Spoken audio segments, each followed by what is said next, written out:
Assalamualaikum warahmatullahi wabarakatuh.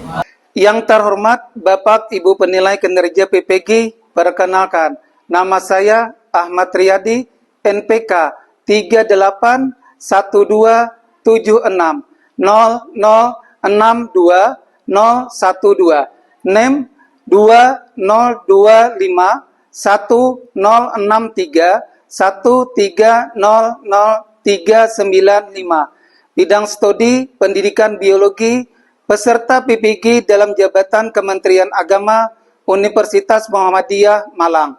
Saya akan mengajar mata pelajaran biologi kelas 10 fase E, materi virus dan peranan bagi kehidupan di Madrasah MAN 3 Banjar, Kota Gambut, Kabupaten Banjar, Provinsi Kalimantan Selatan. Selamat menyaksikan. Assalamualaikum warahmatullahi wabarakatuh. Waalaikumsalam warahmatullahi wabarakatuh. Selamat pagi. Gimana kabarnya? Baik, sebelum kita memulai kegiatan atau sebelum pembelajaran, alangkah baiknya kita membaca doa. Nah, sekarang ketua kelas silakan pimpin baca doa untuk maju ke depan. Bismillahirrahmanirrahim. Bismillahirrahmanirrahim. Rabbi zidna ilma. Rabbi zidna ilma. Warzuqna fahma. Warzuqna fahma. Birahmatika ya arhamar rahimin. Birahmatika ya arhamar rahimin. Bapak absen dulu. Yang pertama Aditya Ahmad Ali Wafa, Ahmad Faujan, Anissa, Afrelia Herlina. Nah, berarti lengkap semuanya yang hadir untuk hari ini. Mendengarkan dulu Indonesia Raya, lagu kebangsaan Indonesia memiliki nilai nasionalisme. Nah, sekarang silakan kalian semuanya berdiri.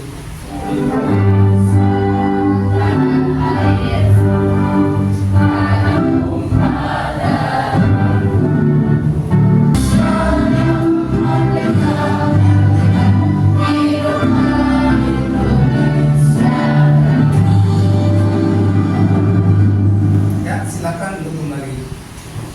Nah, sekarang kita masuki ke materi pembelajaran kita.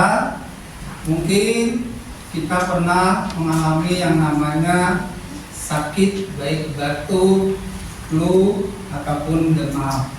Nah, pernah nggak merasakan? Kemudian dan tubuh dari satu bentuk ke reaksi dari sistem imun dalam melawan infeksi virus. Nah, yang disebabkan oleh penyakit, yang artinya di dalam tubuh kalian itu terdapat virus yang sedang berreplikasi. Nah, apa saja tujuan dari pembelajaran kita hari ini? Yang pertama itu adalah mengidentifikasi ciri-ciri virus. Yang kedua, mendeskripsikan peranan virus. Dan yang ketiga, merumuskan cara mencegah penyebaran virus. Nah, sekarang ada indikatornya dari ketercapaian tujuan pembelajaran kita. Yang pertama, ini adalah peserta didik dapat mengidentifikasi ciri-ciri virus. Nah, kemudian peserta didik dapat mendeskripsikan peranan virus. Dan yang terakhir tujuan kita adalah peserta didik dapat merumuskan cara mencegah penyebaran virus. Nah, sekarang kita simak dulu dari video pembelajaran tentang masalah dari virus dan peranan bagi kehidupan.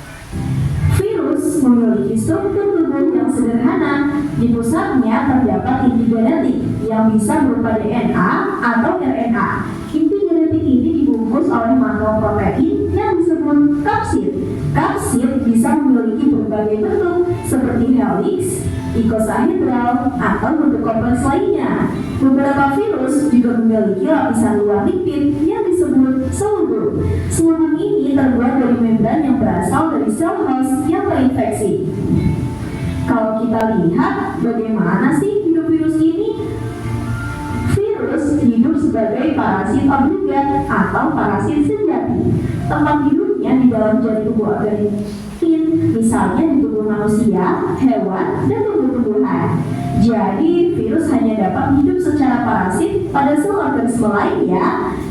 Bentuk tubuh virus sangat bervariasi. Ada yang bulat, kali bisa menjumpainya pada virus ikan, pada virus rabies, dan bentuk yang terakhir seperti huruf T yang ada pada bakteriophage yang menyerang bakteri Escherichia coli. Virus yang selalu dikaitkan dengan penyakit, wabah, hingga kematian ternyata juga dapat memberikan manfaat loh. Pemanfaatan virus sudah banyak dilakukan. Nah, kan kayak tadi kita sudah menyimak dari video pembelajaran. Mungkin kita ketahui virus ini adalah merupakan atau menurut bahasa istilah dinamakan sebagai virion. Nah, dia berada di bagian sel inang, maka itu dikatakan sebagai makhluk hidup. Sedangkan bila dia di luar, ini menunjukkan bukan dari makhluk hidup. Nah, bisa membedakan lah? Bisa. Oke. Ada contohnya. Ada hewan, ada tumbuhan, dan manusia. Virus ini merupakan materi genetik yang mana ada DNA dan RNA yang dibungkus oleh lapisan protein dan tidak memiliki yang namanya seluler. Nah, kemudian virus ini tergantung pada sel inang yang bereplikasi dan bertahan hidup, sehingga sering dianggap sebagai parasit obligat atau intraseluler. Nah, kemudian virus ini ada memiliki ciri-ciri. Nah, kemarin kita sudah belajar masalah dari struktur virus. Nah, dari struktur virus kan ada kepalanya, ada lehernya, ada selubungnya, ada serabut ekor, ya kan? Nah, kemarin kita sudah belajar. Nah, sekarang kita mempelajari dari beberapa ciri-cirinya. Nah, ciri-ciri dari virus ini ada bersifat asiluler yang tidak mempunyai sel. Nah, kemudian karena virus ini dikatakan sebagai makhluk hidup, artinya dia mempunyai ciri-ciri, memiliki ukuran sekitar 20 sampai 300 milimikron. Nah, ciri-ciri selanjutnya, virus memiliki salah satu macam asam nukleat. Apa yo nama asam nukleatnya yo? RNA dan DNA. Nah, kemudian dari ciri-ciri selanjutnya, dia bersifat hablur atau mengkristal jika dia berada di luar sel hidup. Kemudian virus ini juga memiliki bentuk yang beragam. Ada bentuk bulat, ada bentuk silinder, ada poliedral, dan ada kompleks. Nah, kemudian ciri-ciri selanjutnya, virus ini tersusun atas asam nukleat yang diselubungi oleh kapsid. Nah, kapsid itu yang mana? Ini. Nah, ini kapsid. Kemudian selanjutnya, nah ini bentuk-bentuk yang kita sebutkan tadi. Ada yang spiral, ada poliedral, ada bulat, ada kompleks. Nah, kalau spiral ini masuk ke dalam tanaman tembakau. Tembakau ada yang tahu? Tembakau, artinya masuk sebagai mosaik virus. Kemudian poliedral atau adenovirus. Kemudian spherical atau bulat itu terjadi pada influenza virus. Dan yang terakhir adalah kompleks, itu terjadi pada bakteriofag. Nah, inilah bentuk-bentuknya dari virus. Kemudian, nah perkembangan virus ini terjadi ada dua cara menginfeksi bakteri. Yang pertama baik secara litik atau siklus litik, yang kedua lisogenik. Nah, ini ada beberapa tahapannya. Nah, yang pertama kita lihat dulu virus ini menginfeksi dari bakteri. Yang pertama adalah siklus litik dan yang kedua adalah siklus lisogenik. Nah, sekarang tahapannya dari siklus litik. Ini absorpsi, yang mana bila virus ini menempel pada dinding sel bakteri, kemudian masuk ke bagian injeksi atau bagian DNA virusnya yang masuk ke dalam sel bakteri. Kemudian selanjutnya tahapannya sintesis. Ini bila DNA virusnya mengambil alih metabolisme sel yang menyuruh bakteri membuat protein dan DNA virus. Kemudian rakitan atau maturasi, yang mana bagian virus memiliki yang adanya kepala, ekor, serabut ekor. Nah, yang dirakit menjadi fag lengkap. Kemudian yang terakhir adalah lisis. Lisis itu adalah sel bakteri yang pecah dihancurkan oleh enzim lisosem. Dan virus-virus baru keluar untuk mendeteksi bakteri yang lain. Tapi hasilnya, kok kenapa jadi bakteri ini mati? Nah, mati walaupun ada beberapa tahapan siklusnya. Kemudian sekarang gen baru ke dalam sel. Misalnya kita ambil contoh virus yang digunakan untuk terapi gen. Nah, kemudian bisa dijadikan juga peranannya sebagai penelitian ilmiah. Nah, jadi virus ini digunakan dalam penelitian molekuler dan genetika untuk memahami mekanisme sel dan genetika. Dan yang terakhir dari negatifnya adalah pengendali hayati, yang mana virus tertentu bakteriofag ini digunakan untuk mengendalikan bakteri patogen. Misalnya dalam terapi fag untuk melawan infeksi bakteri yang resisten ke antibiotik. Nah, sekarang ada penyakitnya. Nah, coba kalau kita lihat dari 3 gambar, nih yang bergambar yang pertama, nih apa yang mempengaruhinya ya, atau dari segi bentuknya kah atau bagaimanakah, apa yang dilihat ya? Dari bentuknya yang mulanya warnanya hijau menjadi kuning. Adakah lagi dampaknya lagi? Itu daunnya berlubang. Nah, ini kalau kita lihat ada daun tomat akibat Golden Mosaic. Ini kalau diistilahkan dinamakan sebagai mosaik kacang emas. Nah, ini disebabkan oleh virus. Nah, kemudian kalau kita lihat yang kedua gambarnya, ini kayak apa? Ciri-cirinya bentuk gambarnya ya. Daunnya bagaimana? Menggulung. Diakibatkan oleh apa? Turnet yellow atau lubang kuning. Oke, nah ini juga disebabkan oleh virus. Nah, kemudian yang ketiga itu daun dari tanaman tembakau. Nah, daunnya gimana? Berwarna kuning atau vaksin? Tapi ada efek sampingnya. Nah, ada efek sampingnya. Kita lihat dulu dari metode yang pertama. Vaksin ini dibuat dari patogen yang dimatikan oleh bahan kimia atau pemanasan. Kemudian metode selanjutnya, vaksin ini berasal dari patogen yang dilemahkan. Yang ketiganya, vaksin berasal dari senyawa patogenik mikroorganisme yang dibuat tidak aktif. Nah, kok kenapa ada efek sampingnya? Nah, efek samping yang pertama, patogennya ini digunakan untuk vaksin, mungkin masih melakukan proses metabolisme. Keduanya, patogen yang digunakan untuk vaksin mungkin masih dapat menyebabkan penyakit yang menimbulkan alergi. Pernah alergi?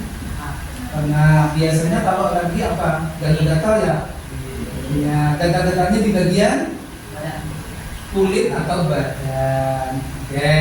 Kemudian yang ketiga adalah orang-orang yang membuat vaksin mungkin bersentuhan dengan patogen. Nah, jadi orang yang membuat vaksin bila bersentuhan maka salah-salah bisa ada beberapa dampak buruknya atau efeknya.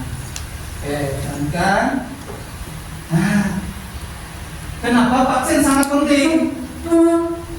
Nah, yang pertama kan tadi vaksin untuk melindungi diri dari penyakit berbahaya.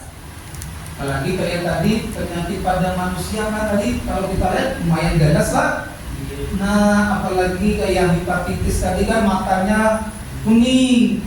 Nah, jadi perlu yang namanya divaksin. Nah, kemudian melindungi orang lain atau kekebalan kelompok atau bahasa istilahnya herd immunity. Kemudian yang ketiganya mengurangi beban biaya kesehatan. Nah, kalian pernah divaksin? Nah, biasanya pada bayi atau pada anak-anak itu sudah divaksin. Vaksinnya apa? Bisa dilakukan imunisasi. Nah, atau bisa juga vaksin hepatitis. Nah, tapi kalau sudah dewasa seperti ini, ada kan yang melakukan vaksin? Ada lagi. Nah, artinya sistem kekebalan sudah optimal. Oke. Nah, selanjutnya vaksin ini membantu menghentikan atau menghapus penyakit. Dan yang terakhir adalah meningkatkan kualitas hidup. Nah, apabila kondisi tubuh kita tahan dari berbagai penyakit, maka ibaratnya kita akan selalu hidup sehat. Ya. 4 kelompok, Bapak bagi kelompoknya, mungkin satu kelompok ada yang 4, ada yang 5. Oke. Kita di sini tugasnya mengerjakan LKPD. Ya, mengerjakan LKPD. Oke. Bapak bagi LKPD-nya. Silakan membentuk kelompoknya. Silakan membentuk kelompoknya. Yang tadi sudah Bapak sebutkan kelompoknya. Oke. Yang Bapak bagi tadi silakan kalian mengatur posisi, balik ke jarak posisinya. Oke. Cukup jelas? Nah, kalau cukup jelas, ini Bapak kasih waktu sekitar 15 menit untuk mengerjakan. Oke, jadi silakan aja dikerjakan. Kalau nanti ada paham atau kurang jelas, silakan nanti ditanyakan. Ya, silakan. Ada yang ditanyakan? Tidak ada, cukup jelas? Jelas.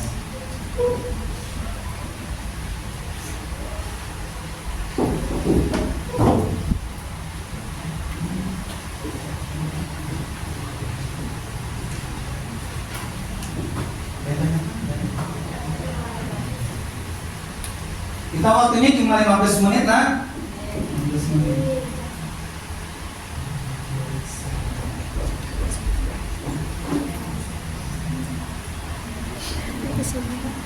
Di sini.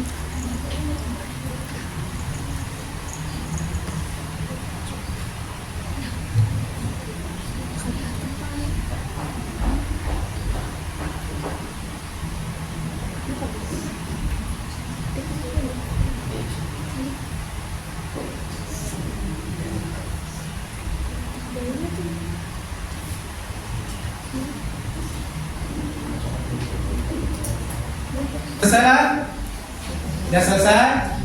Nah, oke, kalau sudah selesai, nah sekarang kita presentasi maju ke depan. Nah, Bapak minta dari kelompok 1, mana kelompok 1? Ya, silakan untuk maju ke depan, bawa dari hasil jawabannya. Nah, silakan dari hasil jawabannya, silakan maju ke depan. Yuk, cepat maju. Nah, untuk yang lain dari kelompok yang lain siapkan pertanyaannya. Untuk kelompok 1. Assalamualaikum warahmatullahi wabarakatuh. Waalaikumsalam warahmatullahi wabarakatuh. Kami dari kelompok 1 ingin mempresentasikan LKPD. Jadi kegiatan pertama ialah peranan virus dalam kehidupan.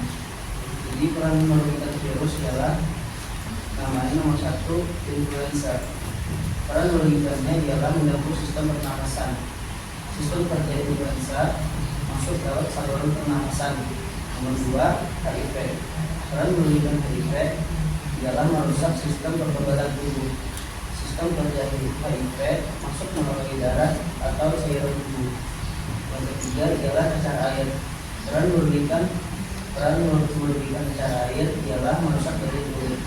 Sistem kerja cacar air ialah menyerang sel kulit dan sel saraf. Peran menguntungkan virus ada 3, yaitu virus campak. Peran menguntungkannya ialah digunakan dalam pembuatan vaksin campak. Yang kedua ialah bakteriofag. Peran menguntungkannya untuk mempelajari dari berbagai bidang riset. Yang ketiga, virus. Nah, sudah selesai dari presentasinya. Untuk dari kelompoknya lain ada pertanyaan kan? Ya, silakan. Sebutkan dan jelaskan cara mengendalikan virus yang menyebabkan pada manusia. Menjawab, virus dapat menginfeksi sel-sel tubuh manusia dan menyebabkan penyakit. Misalnya, influenza disebabkan oleh influenza virus. HIV disebabkan oleh kuman imunogen. Nah, gimana dari jawabannya? Ya, benar. Oke. Kayaknya nggak ada lagi lah. Kayaknya cukup dari kelompok 1. Sekarang balik apes temannya untuk hari ini. Assalamualaikum warahmatullahi wabarakatuh. Waalaikumsalam warahmatullahi wabarakatuh. Ini dari kelompok 2 ingin mempresentasikan hasil KPD. Peran merugikan virus. 1. Influenza mengganggu sistem pernapasan. Sistem kerja virus masuk ke lewat saluran pernapasan. 2. HIV atau AIDS. Peran merugikannya merusak sistem kekebalan tubuh. Sistem kerja virus masuk melalui darah atau cairan tubuh. 3. Cacar air. Peran merugikan merusak bagian kulit. Sistem kerja virus menyerang sel kecil dan sel saraf. Itu presentasi dari kami. Apakah ada yang ingin ditanyakan? Ya, silakan dari kelompok yang lain. Ya, silakan. Bagaimana peran virus yang menunjukkan dalam bidang kesehatan dan kedokteran? Izin menjawab. Peran yang menentukan dalam bidang kesehatan dan kedokteran, pembuatan vaksin. Beberapa virus dilemahkan untuk dimatikan digunakan untuk membuat vaksin. Misalnya vaksin polio, vaksin campak, vaksin COVID-19. Kalimat cukup. Terima kasih dari kelompok 2. Silakan dari temannya untuk menggali apes dari kelompoknya. Ya, silakan untuk kembali. Assalamualaikum warahmatullahi wabarakatuh. Waalaikumsalam warahmatullahi wabarakatuh. Peran pendidikannya menyerang paru-paru dan menyebabkan kematian. Sistem kerja virusnya, virus menempel pada reseptor paru-paru. Hepatitis B dan C merusak hati. Sistem kerja virusnya menempel pada sel hati. Cacar air merusak bagian kulit. Sistem kerja virusnya menyerang sel kulit dan sel saraf. Peran membentuk metabolisme sendiri, dapat dikristalkan di luar sel inati. Ya, itu dari jawabannya. Gimana? Dari kelompok yang lain cukup jelas? Nah, oke, terima kasih cukup. Ya, sekarang silakan beri apes dari kelompok. Yang terakhir kelompok 4. Assalamualaikum warahmatullahi wabarakatuh. Waalaikumsalam warahmatullahi wabarakatuh. Kami dari kelompok 4 ingin mempresentasikan hasil diskusi kami, yaitu peranan virus dalam kehidupan. Peran merugikan virus. 1. Nama virus influenza. Peran merugikannya menyerang saluran pernapasan. Itu dia sekian presentasi dari kami. Apakah ada yang ingin bertanya? Nah, silakan dari kelompok 1. Bagaimana peran virus yang merugikan dalam bidang pertanian? Izin menjawab dari kelompok 1. Jawabannya yaitu virus dapat menurunkan hasil panen karena menyerang tanaman. Misalnya, 1. Pokok mosaik virus. Nah, itu jawabannya. Gimana? Cukup jelas? Oke, karena sudah dikasih pertanyaan, sudah jelas diberikan jawaban. Sekarang cukup dari kelompok 4, kita beri aplaus untuk hari ini. Oke, kalau memang sudah jelas. Nah, sekarang kita penyegaran ISIS breakingnya. Oke, nah, jadi kita cuma tepuk dari tepuk 1, tepuk 2, tepuk 3, hore, semangat. Siap? Siap. Oke. Tepuk 1, tepuk 2, tepuk 3. Hore, semangat. Nah, sekarang kita simpulkan dari materi hari ini. Yang pertama dari kesimpulan kita adalah virus adalah agen infeksi mikroskopis yang hanya dapat berproduksi di dalam sel organisme hidup. Nah, ini tugas kalian di rumah. Nah, jadi yang kita ada 3 soal. Yang pertama, apa yang Anda ketahui tentang vaksin? Kemudian yang kedua, apa tujuan dari vaksin? Dan yang terakhir adalah mengapa perlu adanya vaksin. Udah ya, catat ya? Ya. Nah, ini tugas kalian di rumah. Silakan nanti minggu depan kita kumpul setelah pembelajaran selanjutnya. Oke ya? Tapi ada pertanyaan? Tidak ada. Kalau memang tidak ada, kayaknya cukup sampai di sini materi dari Bapak. Salah hilang, mohon maaf. Wabillahi taufiq wal hidayah. Wassalamualaikum warahmatullahi wabarakatuh.